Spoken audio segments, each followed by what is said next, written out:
Rais katika hotuba yake kwa upande mkubwa ni muhtasari wa kile ambacho mawaziri wake wamekuwa wakisema bungeni,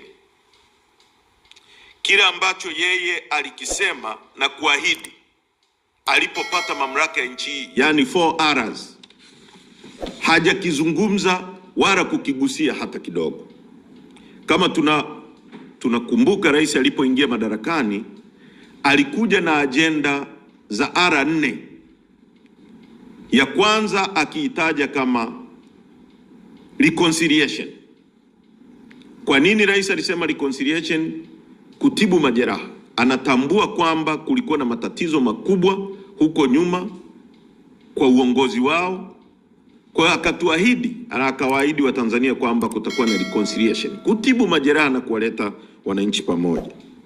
Resilience, kuwa na uvumilivu kama kiongozi, kuvumilia kukosolewa, kuvumilia kuambiwa usiotaka kusikia, na kuvumilia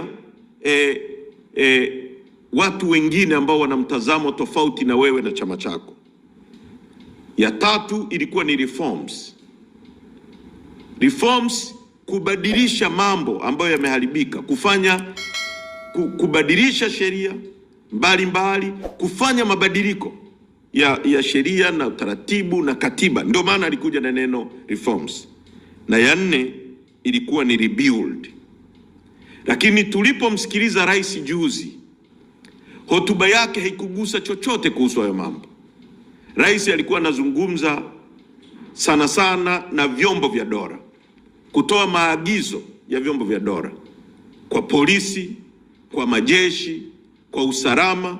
Rais hajazungumza na walimu, hajazungumza na wafanyakazi, hajazungumza na wanafunzi. Kwa ujumla, rais hotuba yake haijazungumza na Watanzania, imezungumza na vyombo vya dola, kutoa maelekezo na kuagiza namna vyombo vya dola vinapaswa kushughulika na Watanzania.